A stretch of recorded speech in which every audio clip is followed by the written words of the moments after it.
제가 요즘에 광야에 대한 설교를 하면서 오늘도 그런 말씀을 함께 나누려고 합니다. 광야를 지나는 이스라엘 백성들에게 있어서 가장 우선적인 문제는 물이 없는 것이었습니다. 물이 없기 때문에 광야죠. 물이 없다 보니까 포도도 없고 석류도 없고 그리고 무화과도 없고 마땅히 있어야 될 거예요. 우리가 살아가는데 반드시 필요한 것들인데 그 가장 기본적인 것들이 없는 것입니다. 이런 것이 없는 백성들에게는 당연히 그 삶이 너무 고달프다 보니까 원망과 불평을 하게 되어 있습니다. 보실까요? 3절부터 5절까지 같이 읽어봅니다. 백성이 모세와 다투어 말하여 이르되 우리 형제들이 여호와 앞에서 죽을 때 우리도 죽었더라면 좋을 뻔하여도다. 너희가 어찌하여 여호와의 회중을 이 광야로 인도하여 우리와 우리 짐승이 다 여기서 죽게 하느냐? 너희가 어찌하여 우리를 애굽에서 나오게 하여 이 나쁜 곳으로 인도하였느냐? 이곳에는 파종할 것이 없고 무화과도 없고 포도도 없고 석류도 없고 마실 물도 없도다. 물이 없어 죽을 지경이 된 백성들 불평과 원망을 늘어놓고 있습니다. 어찌하여 우리를 이 나쁜 곳으로 인도했느냐? 차라리 죽는 게 낫겠다. 이런 판단을 하고 있는 거죠. 이곳이 광야입니다. 광야의 삶은 이렇습니다. 우리들도 인생을 살아갈 때 이런 광야를 경험하게 되는 경우가 많이 있습니다. 사람마다 경우가 다르지만 어떤 분은 경제적인 어려움 때문에 광야를 경험하는 사람이 있습니다. 한때는 잘 나가던 회사였습니다. 그런데 어찌어찌 하다 보니까 그만 부도 위기에 위태위태한 상황이 되어버렸습니다. 잘 다니고 열심히 일하던 직장이었는데 어느 날 갑자기 실직을 당해요. 아침이 됐는데 출근할 곳이 없어요. 그렇지만 집을 나서서 어디가 돌아다니다가 다시 집에 돌아갈 용기가 나지 않습니다. 그래서 노숙자가 되어버립니다. 가정 문제 때문에 고난당하는 분들도 있습니다. 나름대로 한때는 정말 금슬좋다고 남들이 부러워하던 그런 부부였는데 언제부턴가 서로 말다툼이 잦아지더니 소통도 안 되고 대화도 안 되고 너무나 불편한 관계가 돼버렸어요. 정말 마음을 나눈 대화를 언제 하고 못했는지 기억이 나지 않을 정도입니다. 집에 들어가는 게 편하지 않고 자꾸 밖으로 돌아요. 사는 재미가 하나도 없어요. 광야인 거죠. 어떤 사람은 자녀와의 관계가 광야가 돼버렸어요. 사랑하고 격려하고 위로하고 그렇게 살아야 할 자녀가 원수처럼 돼버렸어요. 언제부턴가 벌어진 부모와 자녀와의 관계가 이 간격이 도무지 좁혀질 기미가 보이지 않습니다. 내가 이러려고 그렇게 고생하면서 이 아이를 길렀단 말인가 자괴감이 들 정도입니다. 많은 사람들이 질병 때문에 광야를 경험하는 경우가 있습니다. 나이가 점점 들면서 몸이 여기저기 아파오기 시작하더니 급기야는 나하고는 전혀 상관도 없을 것 같은 그런 중병이 갑자기 내게 찾아왔어요. 죽음이 닥쳐올 것 같은 불안함과 두려움에 잠 못 이루고 혼자서 외롭게 눈물을 흘리면서 괴로워하는 날들이 많아졌습니다. 이런 내 속사정을 누군가에게 털어놓으면 좀 시원할 것 같은데 내 얘기를 정말 들어줄 만한 가까운 친구도 제대로 찾지 못합니다. 목장 식구가 있으면 참 좋아할 텐데 목장 활동도 제대로 못하고 어디 가서 하소연할 데가 없습니다. 내 인생이 어쩌다가 이렇게 됐나 한탄이 나오기도 합니다. 이렇게 살면 뭐하나 싶어서 차라리 죽는 게 낫지 않을까 그런 생각마저 떠올리게 되는 거죠. 여러분, 이런 얘기가 그냥 주변에 남 얘기면 참 좋겠는데 혹시나 오늘 이 예배에 참여한 성도 여러분들의 이야기는 아닌지, 그렇게 극단적인 상황은 아니라고 할지라도 나도 너무나 힘들어요. 내 혼자 감당하기가 너무나 어려워요. 그런 광야를 경험하고 있지는 않습니까? 인생을 산에 오르는 것에 비유하기도 합니다. 뭔가 목표를 가지고 정상을 향해서 계속해서 올라가는 겁니다. 정상에 오르면 뭔가 성취감도 있고 뿌듯한 자부심도 갖게 됩니다. 그래서 지그 지글러라고 하는 사람은 See you at the top, 정상에서 만납시다, 그런 책을 썼습니다. 과정이 힘들기는 하지만 그 정상에 이르게 될 때 그 기분이 얼마나 좋겠습니까? 목표를 세워놓고 최선을 다해서 올라가고 또 올라가서 정상에 도달하게 된다면 그 얼마나 신나고 좋은 일이겠습니까? 그런데 여러분, 얼마나 많은 사람들이 정상에 오를 수 있을까요? 용기와 희망을 가지고 정상을 향해서 최선을 다해 달려가는 것 좋은 일이기는 하지만 모두 다 정상에 오를 수 있는 것은 아닙니다. 매우 소수의 사람만이 자기가 정말로 희망하고 목표하는 그 정상에 다다를 수가 있어요. 더 많은 사람들은 정상에 오르지 못하고 중도에 포기하게 되고 낙심하게 되고 되돌아서는 경우들이 많이 있죠. 그래서 사람들은 자기 자신을 패배자로 그렇게 인식하게 되는 경우들이 많이 있는 겁니다. 그런데 성경이 우리에게 가르쳐 주고자 하는 것은 세상에서 정상의 자리에 오르는 법이 아닙니다. 성경이 말하는 성공이라고 하는 것은 다른 사람과 경쟁해서 다른 사람 짓밟고 더 높은 곳에 올라가서 내 비전과 내 꿈, 내 야망을 이루는 방법을 가르쳐 주고자 하는 것이 아닙니다.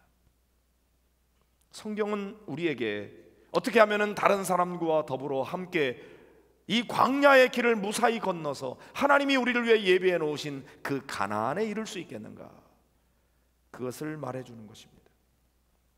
성경이 우리에게 가르쳐주고자 하는 목표는 성공과 출세가 아니에요. 가나안에 이르게 되는 것입니다.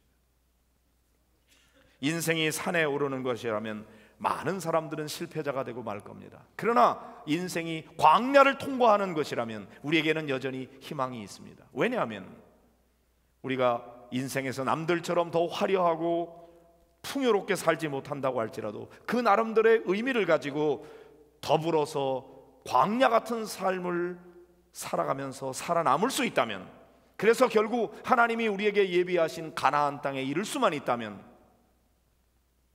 그것이 성공이기 때문에, 그래서 인생이 광야를 건너가는 것이라면 우리에게는 아직도 희망이 있습니다. 광야는 끝이 보이지 않는 곳입니다. 얼마나 더 가야 될지 짐작조차 할 수가 없어요. 산은 길이라도 있지만 광야는 길도 보이지 않습니다.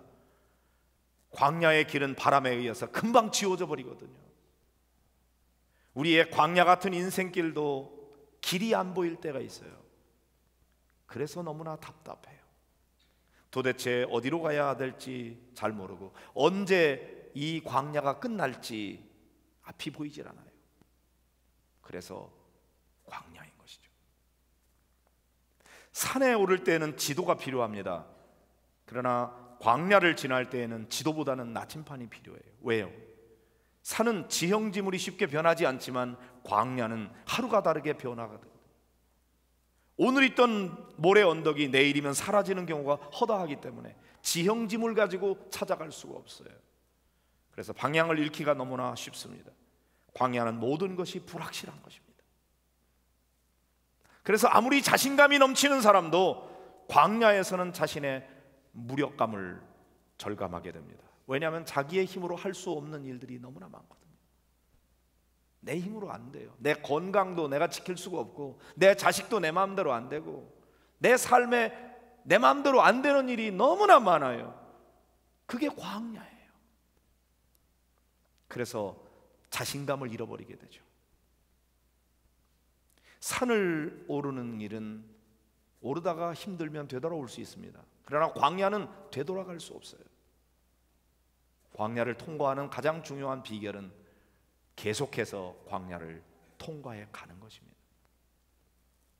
이 광야를 읽다 하는 책을 쓴 이진희 목사님은 그의 책에서 이렇게 말합니다. 결혼하는 것이 산에 오르는 것이라면 결혼 생활은 광야를 통과하는 것이다.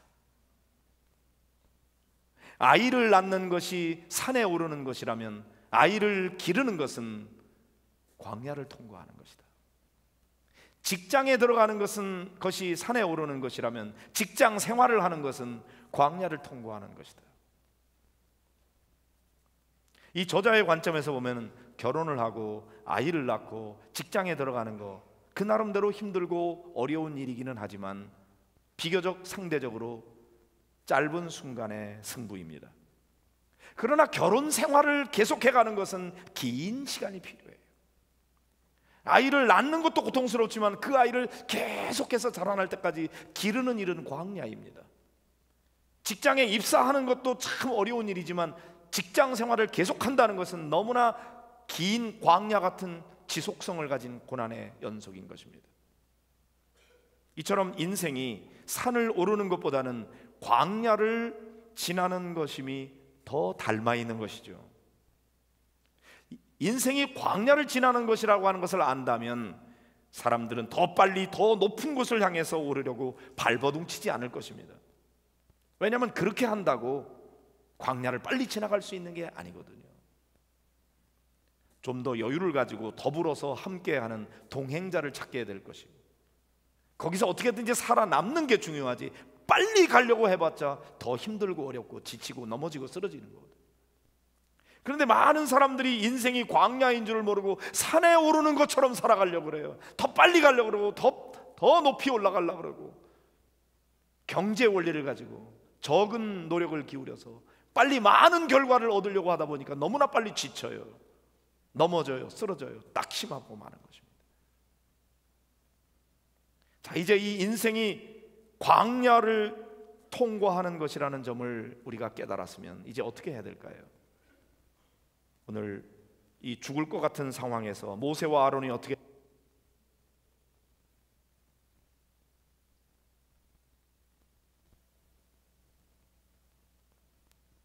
전지가 다 된 것 같아요. 자, 민수기 20장 6절을 보실까요? 시작. 모세와 아론이 회중 앞을 떠나 회막문에 이르러 엎드림에 여호와의 영광이 그들에게 나타나며.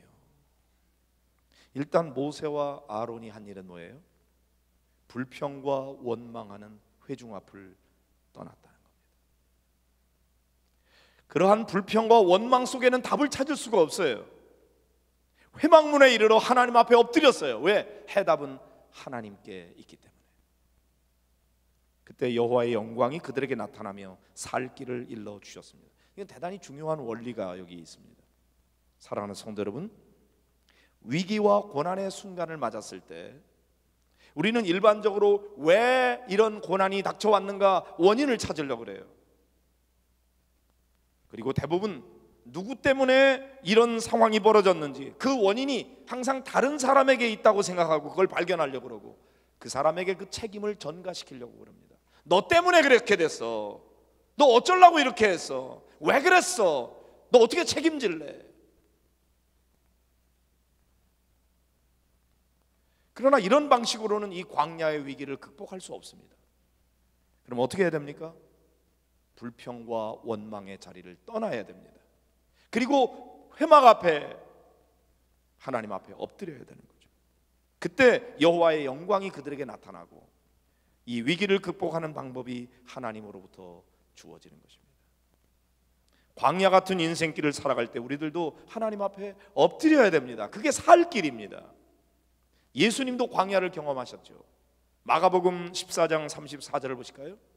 시작. 말씀하시되 내 마음이 심히 고민하여 죽게 되었으니 너희는 여기 머물러 깨어 있으라 하시고, 예수님이 얼마나 힘들고 어려웠으면 제자들에게 내 마음이 심히 고민하여 죽게 됐다고 고백을 했을 거예요.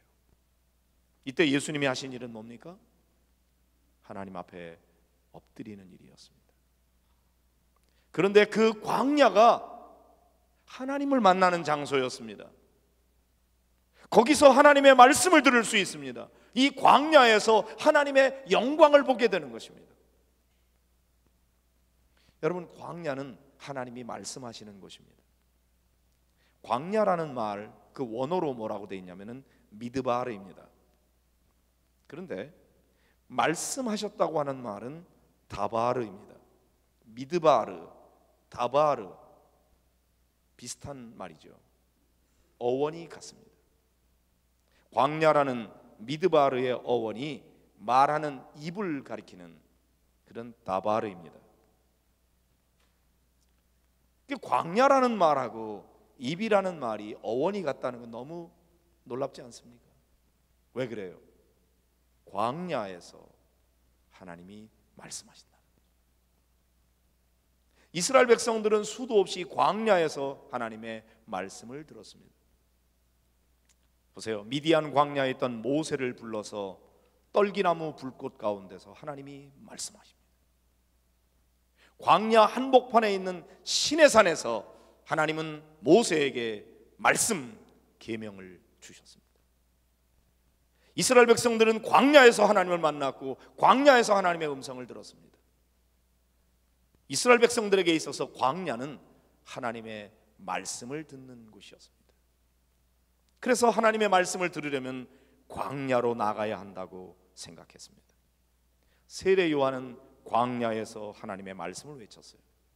넌 도대체 누구냐? 이렇게 묻는 자들에게 세례 요한은 자기 자신을 가리켜서 뭐라고 소개합니까? 나는 주의 길을 곧게 하라고 광야에서 외치는 자의 소리로라. 자기가 광야에서 외치는 자의 소리래요. 이상하지 않습니까? 사람들이 많은 도시에서 외쳐야지 사람들이 한 사람도 없는 광야에서 말씀을 외치다니요. 유대인에게 있어서 예언자가 마땅히 있어야 할 자리는 광야였습니다. 그런데 사람들이 하나님의 말씀을 들으려고 광야로 몰려왔습니다. 세례 요한이 광야에서 외쳤거든요. 근데 사람들이 그 말씀을 듣기 위해서 광야로 나와서 요한으로부터 말씀을 듣고 자기의 죄를 깨닫고 회개하고 세례를 받았습니다. 왜 사람들은 예루살렘 성전의 제사장에게로 가지 아니하고 저 광야에 나가 있는 세례 요한에게 몰려왔을까요? 그것은 그에게서 진짜 살아있는 하나님의 말씀을 들으려고 했기 때문이었습니다. 예루살렘에 있는 신학교가 아니라 광야에서 직접 하나님을 체험하고 하나님의 음성을 들은 그 세례 요한으로부터 진짜 살아있는 하나님의 말씀을 듣기 위해서 그들은 광야로 나왔던 것입니다. 예언자들은 왜 광야로 나갔습니까? 하나님의 말씀을 듣기 위해서였습니다. 그렇습니다. 우리에게도 광야는 하나님의 음성을 들을 수 있는 장소입니다. 그 고난의 현장에서만 들을 수 있는 하나님의 음성이 있다는 것이죠. 다른 데서는 안 들려요. 그런데 광야 한복판에 가니까 비로소 들리는 것이죠. 풍요한 삶 속에서는 욕심이 가득해서 하나님이 보이지 않아요. 그런데 완전히 광야 한가운데 들어가니까 비로소 무엇이 중요한지 알게 되고 내가 얼마나 허망한 것들을 쫓아왔는지 깨닫게 되고 그걸 내려놓고 나니까 비로소 인생의 진정한 의미가 무엇인지가 보이기 시작하는 것입니다.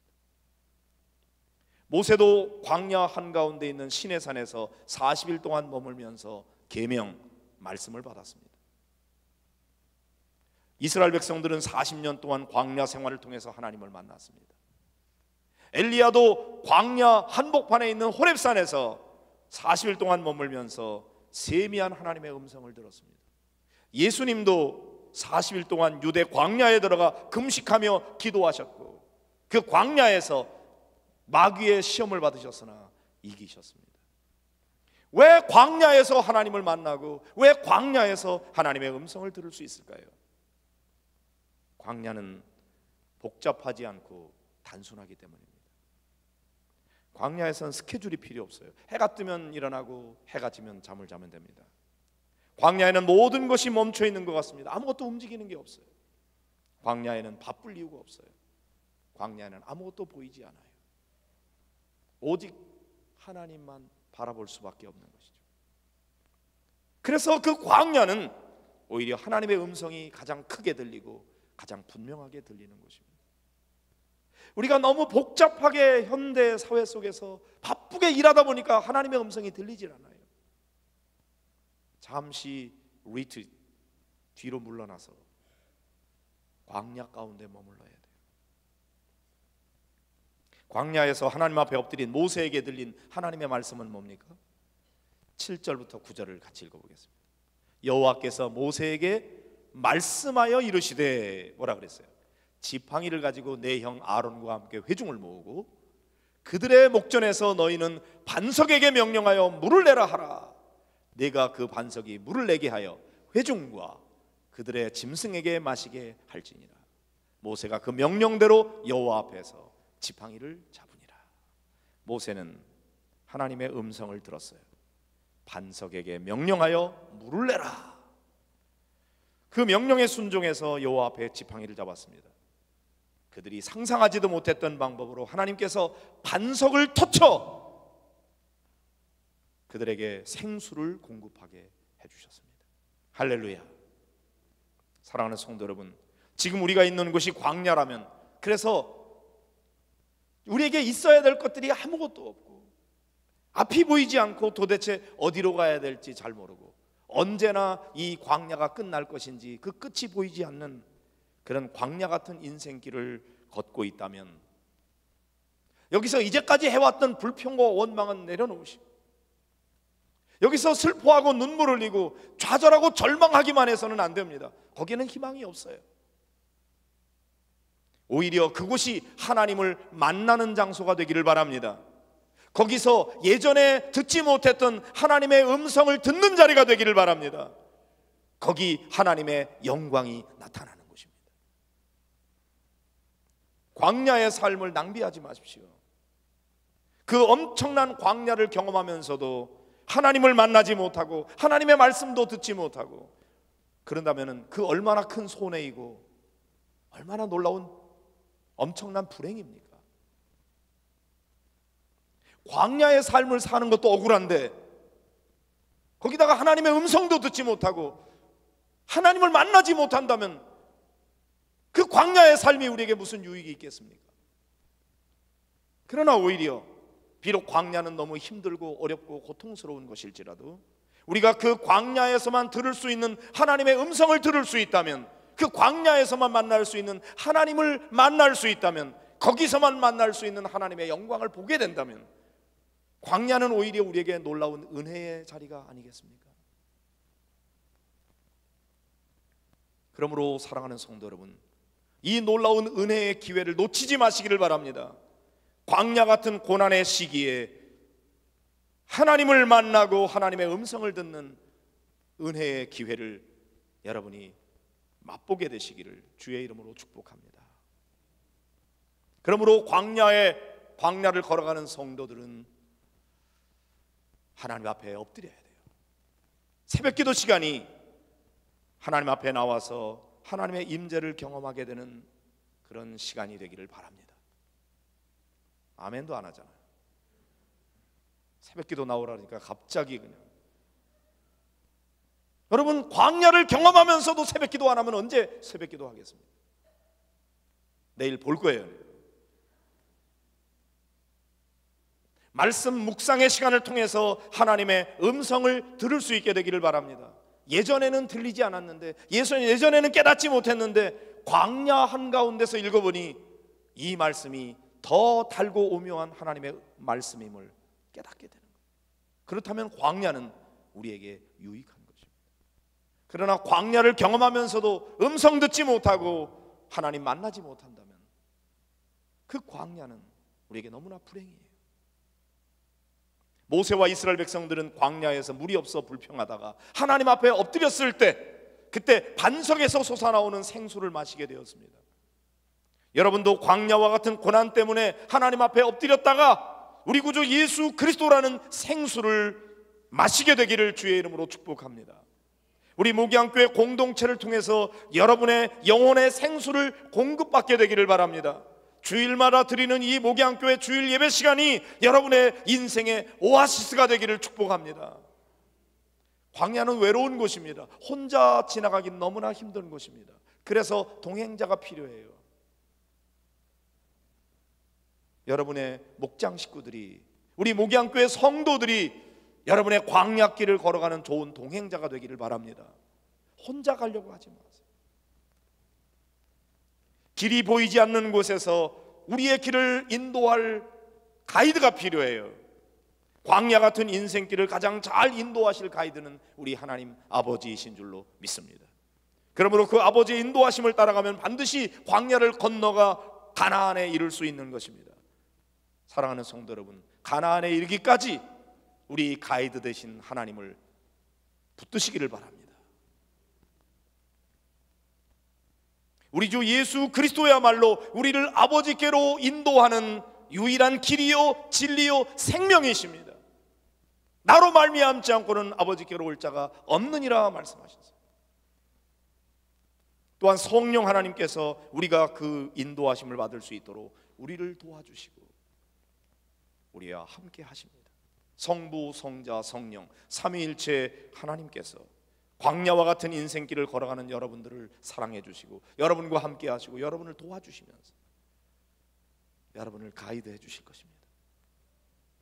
아무리 힘들고 어려운 광야 같은 인생길이라도 여러분 좌절하지 마시고 여러분 곁에 계신 하나님의 손을 꼭 붙들고 주님과 함께 성령의 도우심을 받아 함께 이 광야를 잘 건너가 결국 가나안에 이르게 되는 성도들이 되기를 주님의 이름으로 축복합니다.